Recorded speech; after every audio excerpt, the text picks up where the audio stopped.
Good afternoon. Good afternoon. Welcome to No Covers Live, Straight Talk, No Chaser, here at the studios of WLTT 1180 AM. I'm your host, Dawood Alameen, coming to you out of the port city of Wilmington, North Carolina, on a Friday afternoon here in the port city of Wilmington. Got a lot to cover today, but before I start, I want to go over some of the programming that we have at WLTT 1180 as our audience starts to tune in. I know we always have a Facebook audience, and you can always catch us on Facebook Live every time that we are on the air. And if you miss us, you can always come back and catch us in the evening back on the air again.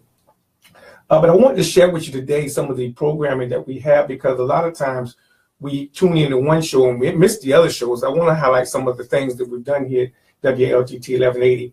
In the morning times from 7 to 12, we have Hispanic programming.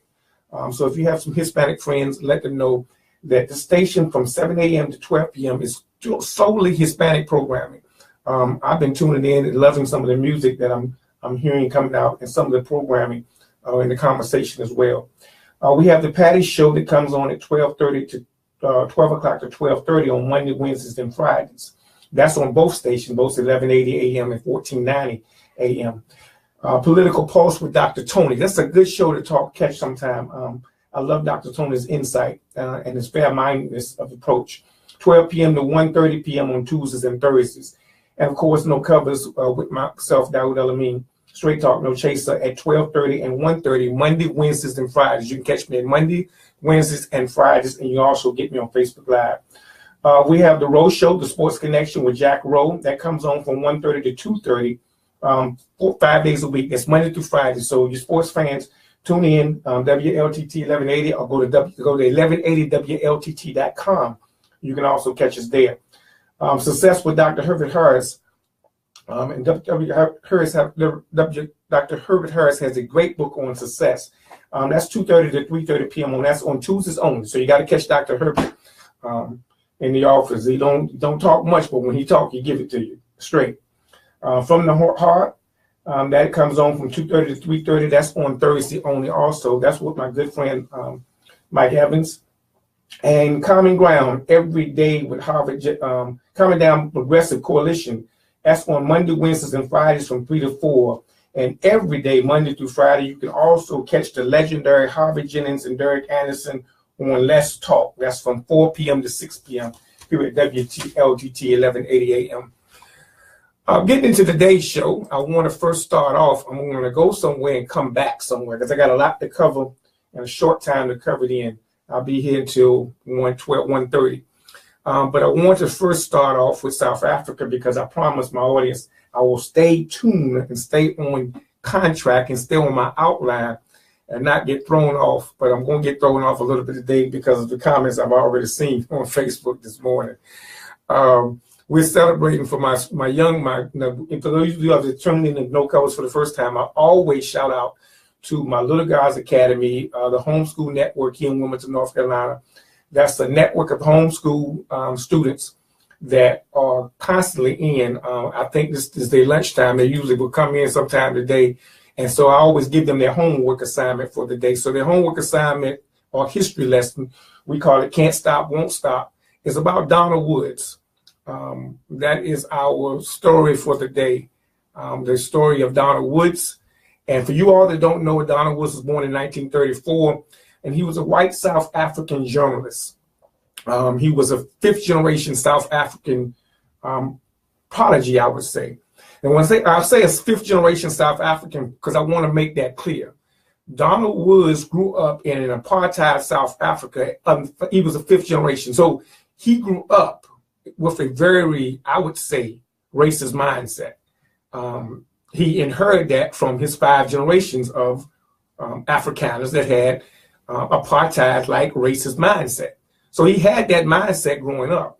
The interesting story of Donald Woods is because if there is no Donald Woods, and this is coming from a person who grew up with the South African apartheid movement, when I came into what we call revolutionary mindset or the freedom fighter mindset, it was by me listening to a group called Still Pulse. And I started listening to and studying Nelson Mandela in South Africa and I got to know the history of South African movement. So in 1977, the person that I ran into in high school was Steve Biko. The history of Steve Biko and the language that he was putting out in South Africa at that time was coming to us primarily through a white Donald Woods. Donald Woods was a journalist who ran into Steve Biko. And Donald Woods was a lawyer at first. He went to school to law, and then he eventually became a journalist. What happened was Donald Wood, being a Afrikaner, a white Afrikaner in South Africa, when he ran into Biko, he began to listen with his ear and not with the heart that he had been bred with. I'm at this story for a reason today. And it's coincidental because I wasn't going here today. I was going here in another direction. But as I started Steve Biko's story, I began to understand the story of Donald Woods. If you watch the movie Cry Freedom, you'll get a good example of their relationship. Donald Woods helped make Steve Biko, and Steve Biko helped educate Donald Woods to what was really going on in the country that both of them truly loved. If there is no Donald Woods, like Steve Biko, was banned from South Africa. Steve Biko was banned and was imprisoned and was killed, murdered, for all actuality. Donald Woods, being a white Afrikaner, they wouldn't dare do that to him, but what they did is ban him to his home, and he could only meet with one or two people. He eventually had to leave, and he had to leave and go overseas to get his work out. He ended up moving his family to London, and there he was able, Donald Woods, was able to launch international pressure and international insight into what was going on in South Africa. Remember, this is 1977. Nelson Mandela is still locked up. He doesn't come out to 94. So Donald Woods was the catalyst, because it was international attention brought onto the plight of South Africa that made it so that people began to understand and take a listen to what was going on in the apartheid regime in South Africa. They knew it existed, but they didn't know to the detail and didn't have a voice to put pressure on the international community to say enough is enough. It was Donald Woods and his transcripts of his conversation with Stephen Biko that came out with the 87 movie Cry Freedom that starred Denzel Washington and Kevin Kline. Kevin Kline played Woods, of course, and Denzel Washington played the hero, the martyr, Steve Biko. 87, when this movie comes out, now comes the second push. And then in 87, you have Trans-Africa, which I was a part of. I had the privilege of working with Trans-Africa in the early 83, 84 campaigns, what we call the Unlock Apartheid Jail campaign. And this is where we would gather keys and go to the embassy of South Africa on a weekend, literally throw keys, keys that we had collected all over the country, literally throw buckets of keys at the South African embassy to unlock the jails of Nelson Mandela. But it was Donald Woods' commentary that shed light on the events that were going on in South Africa. Now, why do I say that today? I said it because I wanted to first say Donald Woods was a fifth-generation Afrikaner. Donald Woods grew up with and he talks about this clearly, very racist mindset. He grew up with a very pro-apartheid mindset. He believed that they were doing nothing wrong with the system of apartheid. He believed that it was right for the whites, the minority, to rule. This is the way he grew up. Remember I said it was 5 generations. He had 5 generations of his family line that has been there in the African nation of South Africa. And so they had by right claimed it as theirs and thought it was their country by right. So to my network, I see have joined in, the Little Kings Network, Karaya and Amir. Your study lesson for the day is Donald Woods. Go study him and study Steve Biko, because Donald Woods is going to lead you to Biko. And your film for this week on, because I know Brother Roscoe is always asking, is Cry Freedom. That's your film to study this weekend, the movie Cry Freedom, which will give you a greater insight into the lessons that we can learn from South Africa. Now, I guess I say that to break way to here because I have to talk about it because it's being talked about all over the internet. I am very opinionated on the subject. I got into a deep conversation today, and that is the conversation concerning the exit of Omarosa. What I will say is to start off with, I don't know who gave certain black folks their hood card back, because a lot of people, I don't know who gave, again, I won't say it clear. No covers, don't shoot, no, we straight talk, no chaser. I don't know who gave Whoopi her hood card back and how she got it. She makes statements sometimes for the black community, and I'm still asking, who gave you your hood card back? When did we give you your black card back? We took it away from you a while back, and we give it back to you occasionally, but don't think that you speak for the entire black community. And that's the problem that I see. This conversation here has opened my eyes today to something that's been in my heart for some time, that I've seen in my heart for some time, but is a problem for us as black folks. I could care less about the sister. To be really honest, she's my sister. But as personally, some of the things she's done, I haven't sided with some of the things she's done. I haven't sided with some of the appointments she's made or helped make. Some of the supposedly reach out to the black community that she did during the election. Some of the comments that she made the election. I have a serious problem with that. However, I'm not, as a field general, as a student of politics and a student of maneuvers, as a student of The Godfather, the movie, I understand how to maneuver. And I understand gems when they come and fall into my lap. And so I will stand by the statement that I made, that while we're beating up on the sister and tearing her down, maybe we should look at trying to utilize her to get the information she can utilize to help destroy a common enemy we have sitting in the White House. I mean, 37% approval rate across the board, 36% yesterday. 36% approval rate, the lowest of any president ever. That 36% approval rate, that approval rating is not just coming from black folks. That's coming from white folks. That's coming from folks that even voted for him have dropped their approval rate. So we're in a situation there where it's warfare. It's time to tilt the tide. So if somebody sends me a gift horse in my lap, I'm not going to reject the gift horse and say, hey, because I have a disagreement with the horse, because I use that to lead into Stephen Biko. See, Donald Woods was a racist growing up. And had Stephen Biko not took the time to talk to them, to educate him on the policies of South Africa, Donald Woods would have stayed a racist. And the institution of apartheid may still be in place.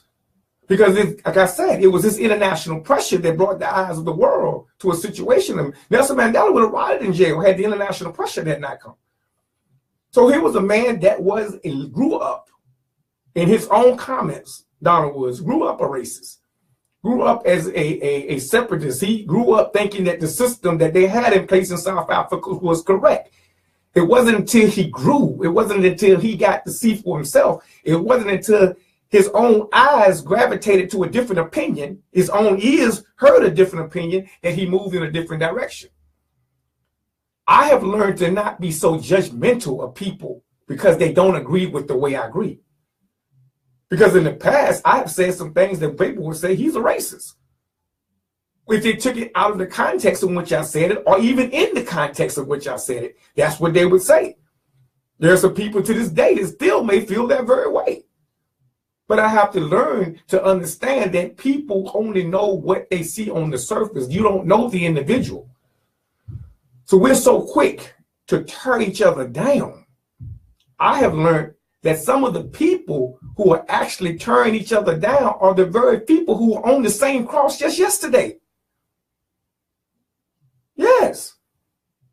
There are people that are commenting, people that I'm listening to comment about this situation with her exiting the White House that was on the same cross yesterday.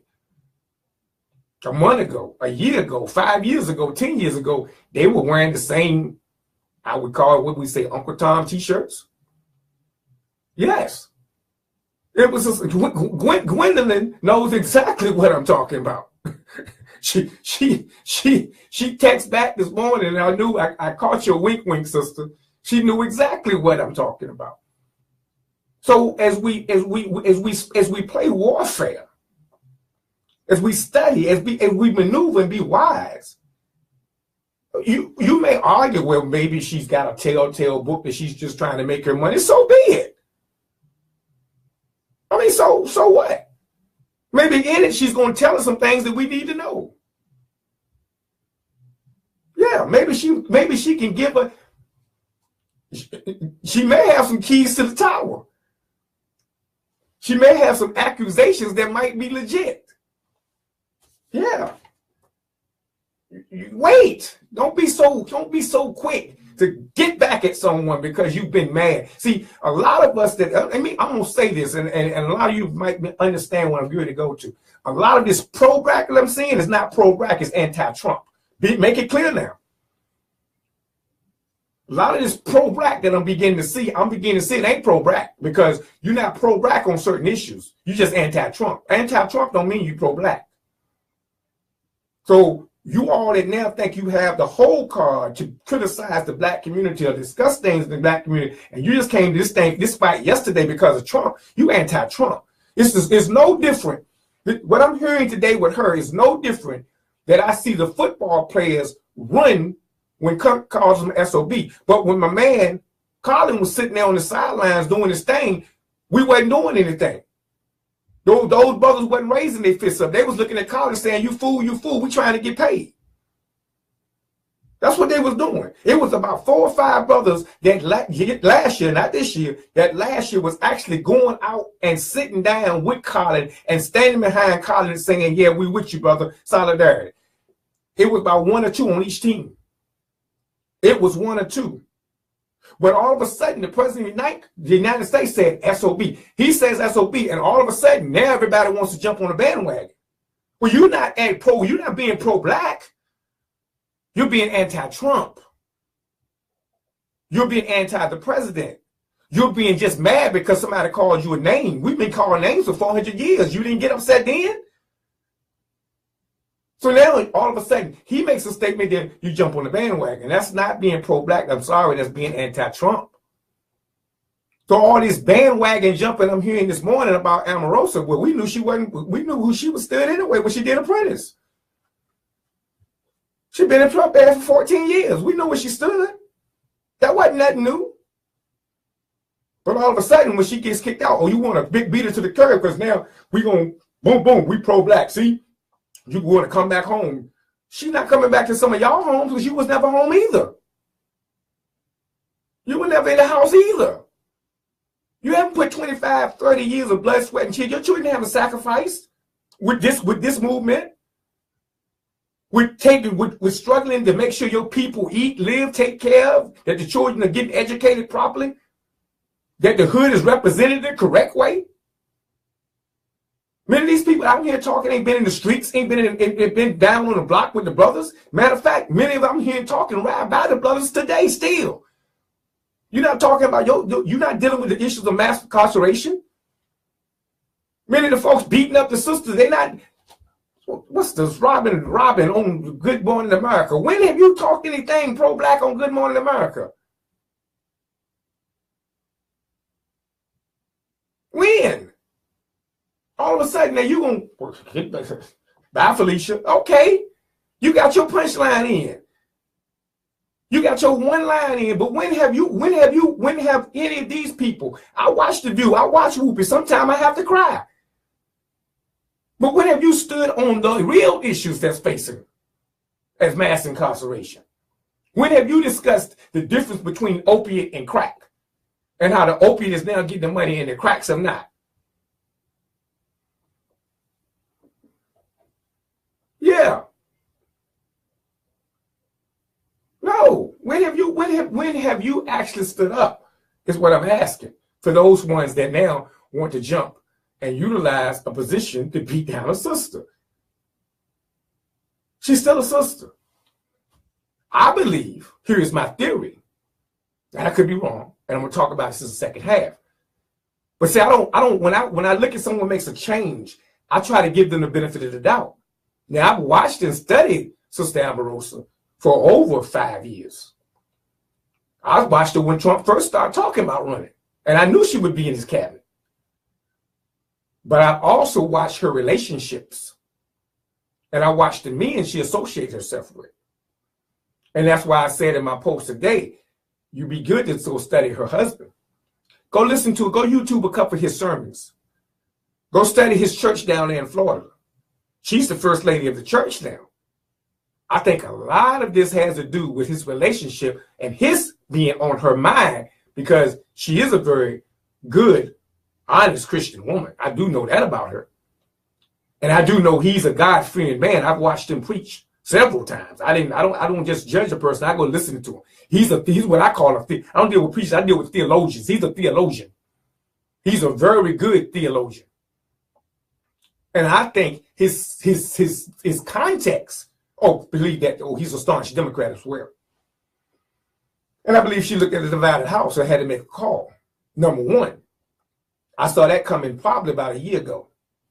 They dated for a year before they got married. I saw this coming for a minute. For a minute, I saw it coming. But now, there'll be other issues that she's had to deal with that may be legit. You don't know. But some of the folks obviously beating her. Y'all just came to the fight yesterday.